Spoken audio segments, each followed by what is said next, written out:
What's up, guys? Welcome back to the channel. My name's Sam. As some of you might know, my recent video about trading, how I became profitable at 18 years old, got over like 1.8 thousand views or something. So I got a lot of comments in that asking for like deeper explanation, go into liquidity, go into your strategy. So that's basically what I'm going to go into today, how I became profitable at 18. So, okay, I wrote some things down so I can easily explain this to you. And it's a couple of things as to what makes me profitable. So let me read it to you. First, we got news. So I'm always checking news, and I'll get into that. I have news, I have liquidity, and then I have all my other confluences. That's basically the three of these things put together. That's what makes me profitable. So by news, I go to forexfactory.com. and I'm checking the news every day. I'm checking it for the week. I'm checking what type of news it is. I have a filter on here, so I only have red and orange, which is like high impact news. And then I have the currencies I want. And then I'm checking that every day. You can go from like this Friday to that Friday, and you can see all the news here and the importance, federal funds rate, unemployment claims. And once you start doing this and you start getting experience, you'll realize what news carries more weight and what, like Powell, whenever he speaks, for example, price is going to move. It's going to move. And then, how the results affect the chart. So if you don't know much about news, forexfactory.com is the website. And, you can click the folder and it goes into detail. Actual is greater than a forecast. That means it's good for the currency. And as you can see, the actual was greater than the forecast. And that was at 10 a.m. today. So I'm always looking at news. I'm always waiting for news to make my trades, depending on what and when and, the details of the news. So let's jump right into the charts. Next, we have liquidity. Liquidity is my next most important thing about when and why I make my trades. Liquidity is basically what are the buyers and sellers, how are they reacting? How do the buyers want to buy and when are the sellers going to sell? What orders are wanting to be filled and when? That's basically liquidity. So high liquidity lies on high time frame highs and lows. Obviously it lies in lower time frame highs and lows and in fair value gaps and all that, but high time frame highs and lows are the main draws on liquidity. So for example, on the daily, you have liquidity below these lows. You have liquidity above this high. So, right, so that's on the daily, and then on the 4-hourly, liquidity lies there. And when you have two equal lows that are higher time frame, a lot of liquidity lies there. So for example, let me try and find an example here. I think there was one on the hourly somewhere here. Let's see. Yeah, there was equal lows right there. So these draws on liquidity where there's equal lows are very high, very strong, powerful, because price wants to get there to sweep that liquidity for orders to then be filled, and then either carry on the trend or go reverse. So is that equal lows? Ooh, is that equal lows? No, it's not. Okay, sorry. Yeah, so we have news, we have liquidity, and then we have all the other confluences, which is break of structure, trend, like change in the state. We have fair value gaps, inverse fair value gaps. Occasionally I'll use equilibrium. Yeah, I mean, that's pretty much it, guys. So basically, let's go into a trade that I actually took on the Asian session. So typically I trade the New York session, which is, opens 9:30, closes at 4. But today, yesterday, I traded the Asian session, and I'll show you where that is with this indicator that I use. So Asian is blue, London is yellow, and then New York is like this greenish. So my trade it wasn't actually in the Asian session. It was about there to there. That was my trade. So I'm gonna go over how I sold that, why I sold that, why I took that trade. First thing I'm doing when I go into the day, Let me take this off for you to make it a little clearer. First thing I do when I'm going in today is I'm looking at the daily bias. So this is basically, where do you think price generally wants to go for that day? So if we are in a daily bias, I mean, if we were in a daily uptrend, right, which we were, I want price to go. This is actually what it looks like. I want price to go up because we're on a daily uptrend. Doesn't mean I'm not looking for lower for value gaps to get hit, but generally for that day, I want it to close up. That's what I'm doing, and I'm doing that on both ES and NQ. Those are basically the only two markets that I trade. I look at other commodities. I have investments in longer term, crypto and longer term investments, but for day trading, it's usually just ES and NQ. And then on the hourly, on the 4 hourly, I'm doing the same thing. Where's the trend? How are we looking? Where are we going into? What confluences are we looking for? And I'm doing that again on both of these markets. Then I'll go do the exact same with the hourly. Where's the trend on the hourly? So let's just take this section away. Just ignore that section for now. We're going to be looking at here because that's where I took the trade, and I'm going to explain why I took that trade. So we go to the 4 hour. We've marked out liquidity. Where are we in the 4 hourly? So this is where I took the trade, by the way, if your brain is like, don't exactly know where that trade was. So on the 4 hourly, we broke structure, and we are officially on a downtrend. We made a lower low, and we broke structure. Then we broke structure again to the upside. So we're with this candle. So we're officially in an uptrend. Now, although we're in an uptrend, and the same thing, guys, happened, by the way, on ES. We broke structure there, and we're on the upside. And we inverse this for value gap. So we inverse this for value gap there, and we did the same thing on NQ. Inverse that for value gap there. Now that's on the 4 hourly. So on the 4 hour, we're technically in an uptrend. We're bullish. However, on the hourly, and let me bring this, on the hourly, we are on an uptrend, right? Just like the 4 hourly, okay? And so when New York session opens that day, we're thinking, right, liquidity's lying there. We didn't have a reversal, though. That's why I was a bit skeptical. I didn't trade this whole entire day. This New York session day, look at that accumulation. That is just pure consolidation, choppy markets. If we go down to the 5 minute, you can see that just was not a nice day to trade. So I did not trade that day. I waited after post market to see what was the move. Did we want to sweep out London session lows? Did we want to sweep out the New York lows? Obviously on the hourly, we had this for value gap. Let me take this away. We had this for value gap that I thought we might want to go into if we didn't, if we weren't going like this to sweep these highs, I wanted us to go into this and then see if we were going to sweep these highs. And if we went into this and we didn't show any sign of reversing, then I wanted to take out this high time frame liquidity. So that was kind of what I was looking at, because obviously in the day we were in an uptrend, right? That's the daily bias. So I wanted price to go. Yes, I wanted price to continue up, like that. But your daily bias isn't always right, and you can take trades against your daily bias, even though you still have that daily bullish bias.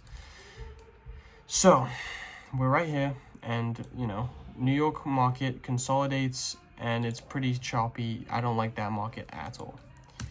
Now, with this right here, right, with this candle, with this singular candle, we did break structure, right? We closed below the previous low, and the previous low was there because we have a downtrend and an up. We have a down candle and an up that creates a low. We closed below it, and this was on NASDAQ.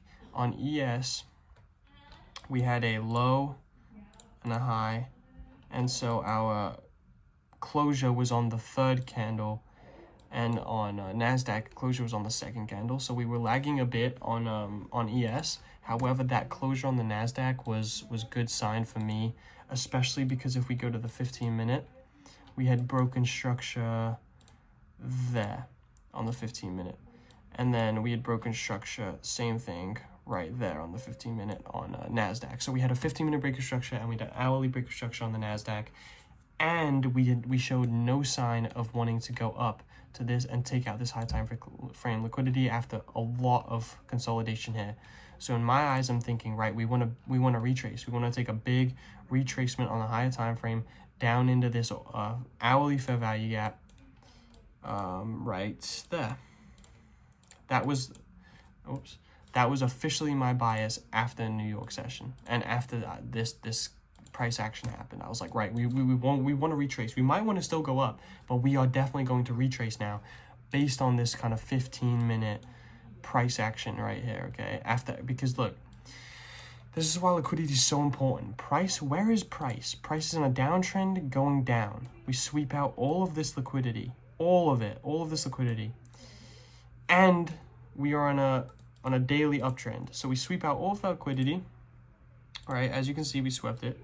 Then we went all the way up into about a 4-hour, we went all the way up into about a 4-hour equilibrium, right? 4-hour equilibrium, boom, right there. We went all the way up into the 4-hour equilibrium, and then once we get to the discounted price and the equilibrium, we start to consolidate. And this is New York session with the most volatility in the whole entire world at that time. So, and we're doing a bunch of consolidation. Eventually, we break structure to the downside right there. We actually break it there, but we break structure to the downside there on the 15-minute, and we do the same on ES and NQ. The reason why you don't take that that trade on the previous 15-minute break of structure, which was, if we look closely, there was a break of structure there, technically, because that green doesn't really count because it's a doji. I don't really look at dojis, like, I just basically say they're just they're neutral, right?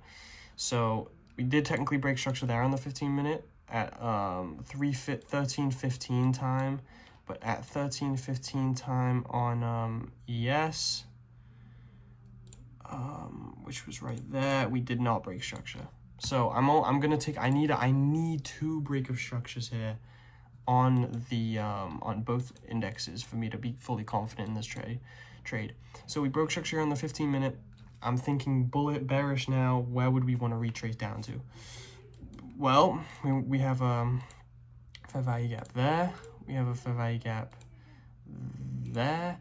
We have a fair value gap there. In the end, they all ended up getting taken, right? But those were big confluences, big reasons for me to want to take that bearish trade. So we break structure on the 15-minute. We do the same. We do the same on NASDAQ right there. And then what am I waiting from there? You know, I'm looking at the NASDAQ. I'm looking at, do we have any SMTs, which we did. As you can see, on the ES, we made a high there, and we took out all this liquidity. But on NASDAQ, we never made that high. You know, the high was there. So that is an SMT divergent saying, okay, we have an SMT, then we break structure, then what happens? Just because we break structure right here, guys, does not mean I'm immediately taking that trade. I'm waiting for a retracement, especially because we have fair value gap there, all the way to there, right? So we have fair value gaps, and so we have a big confluence here, guys. This is big. We have a break of structure after an SMT on a trend that's going down with a bearish bias, with an order block right here that it goes up into while in a fair value gap. And we never invest the fair value gap, right? So this is like bunch of confluences coming together. It's the perfect trade.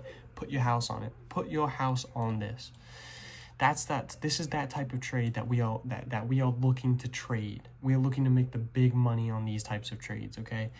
You know, stop loss, you know, if we were doing a really, really, you know, perfect trade, TP would have been like probably this fair value gap I would have done, and then stop loss like at the top of this fair value gap, you know, like 1 to 2.7, almost 1 to 3 risk reward ratio. So I saw, yeah, a bunch of confluences. We had the order block with the fair value gap, and we had the downtrend, and we had the, you know, bearish order flow, and it was on both indexes as well as the SMT. I don't think I said that, but yeah, went into the order block, went into the fair value gap, respected it, and then we see this big bombaclat trade. Now we can zoom. That was on the 15-minute.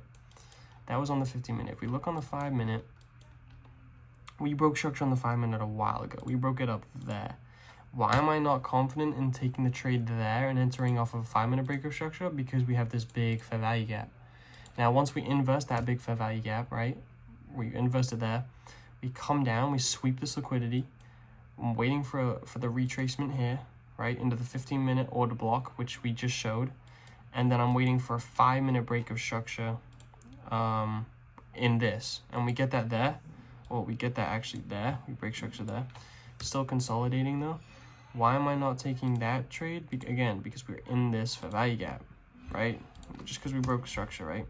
Doesn't mean you have to take the trade. We're also in that 5-minute fair value gap, so I'm not taking that trade. We break structure there. That's why you take the trade, because there's no fair value gap. There's no orders to be filled since then. And, you know, you go down to the 1 minute. You see what... Where are we?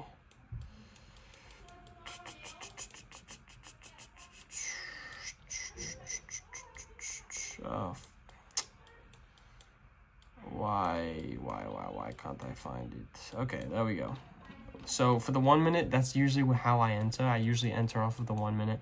Now, obviously this was pretty choppy. You know, you could have entered a lot of different places, but again, your stop loss would have been the same around like probably there, right? That probably would have been your stop loss if you were really, you know, had money to lose. It could be up there, depending on how much you were risking. And then you look for the 1 minute entry. This doesn't need to be too specific, but you know, mainly I'm going off the 5-minute and 15-minute. You could have waited for like a 1 minute break of structure and like, I don't know, liquidity to be swept or an SMT on both. But typically this trade, you know, it was hard to go wrong on this trade. Let me go back. Let me find where we were at.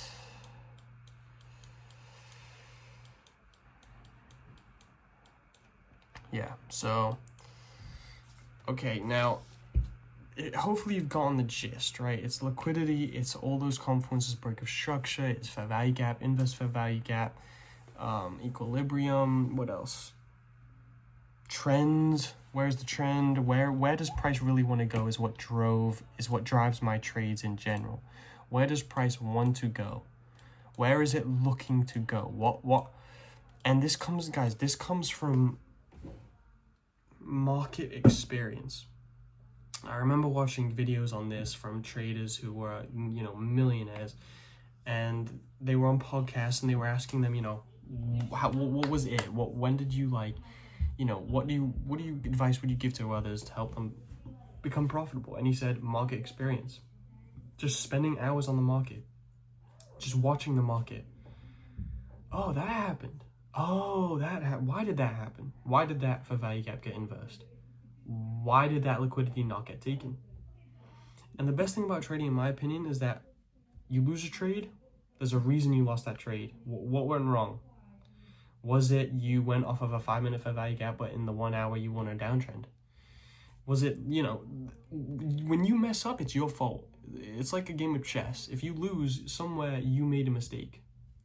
There is no other factor in this. Somewhere you made a mistake, and you can learn from that and journal your trades. I have a whole journal here just for my trades. Really learn, really study the game and watch the markets. Just spend hours on the markets, okay? It's going to be beneficial, and trust me, go all in. It works, man. Be smart, have good risk, you know. Risk could be a whole nother video. Which is why I want you guys to comment what other type of videos you want, because obviously I can give you so much knowledge. I just don't know what exactly to say, because I could just say any random things. I want you guys to really implement things that I say, so I say it carefully and I say it organized. So comment down below what else you guys want. This is a 20-minute video. This is probably the longest video I've made, maybe. So I dropped a lot of game. Hopefully you guys learned from this, and I'll see you in the next one. Peace.